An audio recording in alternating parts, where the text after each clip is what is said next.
Camarades combattants pour la liberté, l'indépendance réelle et la souveraineté, je vous salue.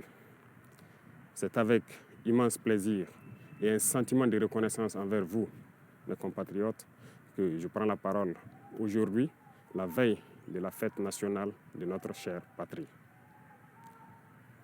Avant tout propos, j'aimerais donc remercier le bon Dieu qui a fait en sorte que ce jour soit et pour tous les bienfaits pour notre chère patrie durant toute cette année 2025.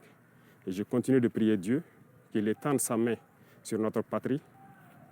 Je rends un vibrant hommage à toutes nos forces combattantes qui aujourd'hui, depuis plus d'un an, sont lancées dans une offensive audacieuse dans des territoires qui étaient autrefois considérés comme des bastions de l'ennemi et qui sont en train d'effectuer avec brio la reconquête de notre territoire.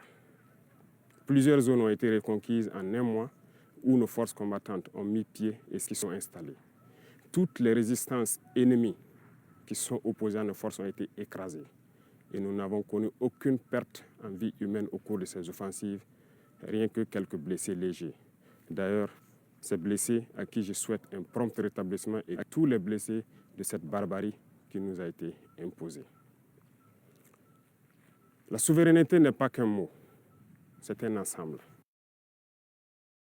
Pour atteindre notre souveraineté pleine et entière, il a fallu passer par la révolution. Cette révolution progressiste populaire décrétée est en cours. Le Burkina Faso aujourd'hui est une vitrine, est un modèle. Nous sommes observés, les gens nous suivent et nous n'avons pas le choix que de réussir. Et j'ai ce plaisir de dire que nous sommes sur la bonne voie et que nous allons réussir. C'est pourquoi tous ceux qui se battent pour atteindre cette souveraineté, cette indépendance réelle, je les exhorte à continuer le combat. Et tous ceux qui étaient encore dans le doute doivent rejoindre le bateau et pouvoir conjuguer ensemble nos efforts. Tous ceux qui communiquent pour éveiller la conscience de nos populations doivent encore amplifier la communication, intensifier, redoubler d'efforts. Des exemples nous sont donnés à travers le monde, à travers l'Afrique.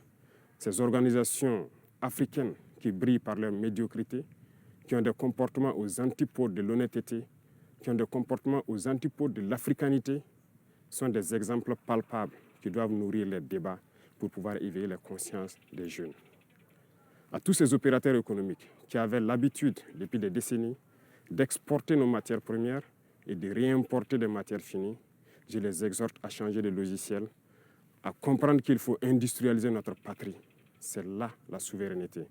Ça créera de l'emploi et ça nous permettra de transformer nos matières premières et maintenant devenir exportateurs des produits finis. À tous ces enseignants, ces braves enseignants à qui je tire mon chapeau, qui se battent corps et âme pour transformer les tout-petits, les rendre plus patriotes, plus civiques, les rendre révolutionnaires dans l'âme, je vous exhorte à continuer ce travail parce que c'est par eux que nous pourrons maintenir le flambeau de notre patrie. À tous ces acteurs du monde de la santé qui font des prouesses aujourd'hui, qui hier nous croyions impossibles au Burkina Faso, je vous exhorte à continuer de vous battre.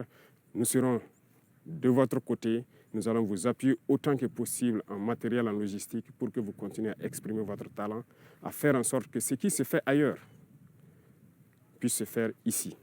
Et à conjuguer vos efforts avec le monde des tradipraticiens, ceux-là qui utilisent nos plantes pour nous soigner, parce que la souveraineté, elle est aussi sanitaire. À tous ces acteurs du monde agricole qui ont compris le sens de notre combat, qui accompagnent dans l'offensive agropastorale, nous vous rassurons que nous ne ménagerons aucun effort pour que vous puissiez continuer à donner le meilleur de vous-même, pour que cette souveraineté alimentaire que nous souhaitons tant puisse être une réalité et pour toujours. Quiconque parle de souveraineté ne peut pas tendre la main pour continuer à demander à manger. Ça passe obligatoirement par là. Tous ceux qui se battent pour que nous puissions atteindre cette souveraineté sur tous les plans, pour que nous soyons réellement indépendants, je vous encourage à continuer le combat, à intensifier le combat, parce qu'il faut que nous allions vite et bien. Pourquoi je le dis? Il faut que nous allions vite et bien, parce que tout le monde nous regarde. Le monde entier regarde le Burkina, les Africains regardent le Burkina Faso, qui a dessiné un modèle. Et il faut que ce modèle puisse donc inspirer d'autres peuples à rejoindre le combat de la révolution pour que l'Afrique soit libre, digne et prospère. La majorité écrasante des peuples qui nous soutiennent prie pour que nous réussissions. Nous les remercions et nous leur disons de continuer à nous soutenir parce que ce combat que nous menons, ce n'est pas uniquement pour le Burkina Faso, c'est pour tous les peuples noirs. Cette minorité qui est encore perdue, égarée, qu'elle soit bien au sommet des États, ou bien ces populations qui n'ont pas encore compris, qui continuent à prier pour que nous échouons, nous leur disons merci parce que leur haine nous permet également de continuer le combat et d'aller de l'avant. Et j'espère qu'elles comprendront un jour revenir à la raison et pouvoir se débarrasser de ces gènes de l'esclavage qui les tiennent.